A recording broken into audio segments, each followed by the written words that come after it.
Ma conscience est blessée, mon âme saigne par le mépris de la souveraineté de l'Iran.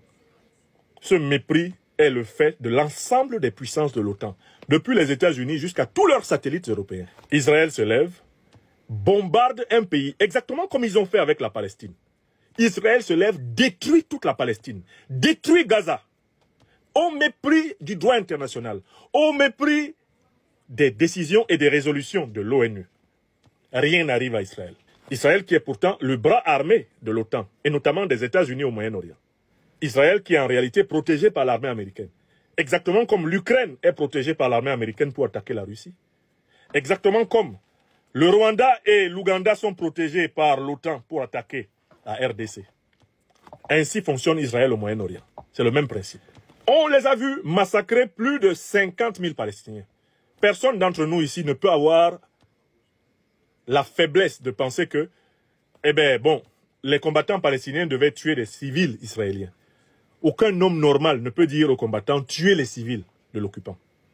Ça, c'était notre débat. Mais personne ne peut cautionner les plus de 1300 Israéliens, dont la plupart des civils qui ont été tués. Mais ils ont tué en vengeance, ils ont tué plus de 50 000 Palestiniens. Rien ne leur est arrivé. Netanyahou, rien ne lui est arrivé. Malgré les déclarations du bout des lèvres des dirigeants occidentaux, rien ne lui est arrivé. Il y a même eu un mandat d'arrêt international contre lui. Aucune application. Il a même pu voyager jusqu'aux États-Unis. Maintenant, Israël se lève et bombarde l'Iran. Israël se lève et tue de nombreux dirigeants iraniens. Et le monde entier regarde. Et Donald Trump, président des États-Unis, était informé qu'Israël allait attaquer l'Iran. Il ne l'a pas empêché.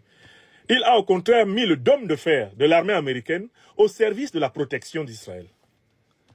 Israël a attaqué l'Iran et vient de décimer la hiérarchie militaire iranienne. Ça se passe sous nos yeux. Et nous croyons que c'est un problème qui se déroule au Moyen-Orient.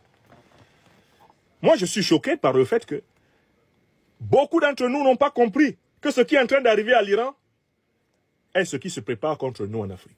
Si moi, Nyamsi Wa Cameroun, j'en parle aujourd'hui, c'est pour dire aux Africains, le traitement qui est réservé à l'Iran est celui qu'on prépare pour l'Afrique. En commençant par l'AES. Moi, donc, ce qui me choque, c'est l'espèce de silence, d'omerta, de lâcheté internationale qui règne.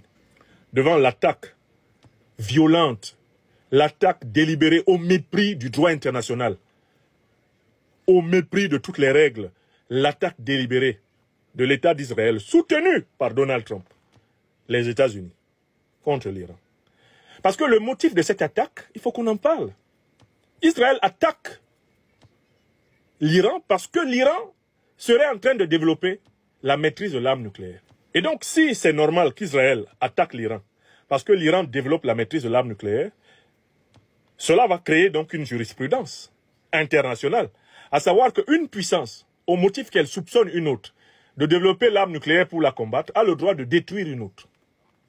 Bref, en fait, cela crée une jurisprudence qui consiste à dire que tous les peuples n'ont pas le droit à disposer de la souveraineté nucléaire. Et c'est cette jurisprudence que nous, les Africains, qui sommes présents sur la Terre, nous ne devons pas accepter. Toi qui es là, tu ne dois pas accepter cela. Alors, pourquoi tu ne dois pas accepter cela? Si tu acceptes cela pour l'Iran, tu acceptes cela pour l'Afrique. Avec des conséquences terribles pour nous aujourd'hui et pour tous nos enfants et nos petits-enfants dans les années à venir. D'abord, ce qui, moi, m'a choqué, je suis toujours dans la deuxième partie de ma réflexion, c'est la prétention que les dirigeants occidentaux ont de s'accaparer la distribution de l'autorisation à explorer l'énergie nucléaire.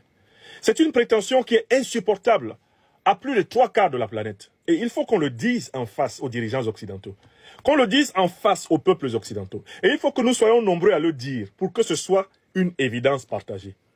Parce que si c'est moi seul qui le dis, si c'est un tel seul qui le dit, nous sommes faciles à écraser. Disons ensemble, calmement et clairement, l'Occident n'a pas le monopole de la souveraineté nucléaire. Nous, ressortissants de tous les coins du monde, nous récusons le monopole de la souveraineté nucléaire que l'Occident s'est octroyé. Jamais les peuples du monde n'ont donné le droit aux puissances occidentales de dicter l'ordre de l'exploitation de l'énergie nucléaire sur la Terre. Contestons cela. C'est une contestation qui est la base de tout. Si nous ne pouvons pas contester cela, nous sommes en train de fabriquer des enfants esclaves. Une Afrique d'esclaves.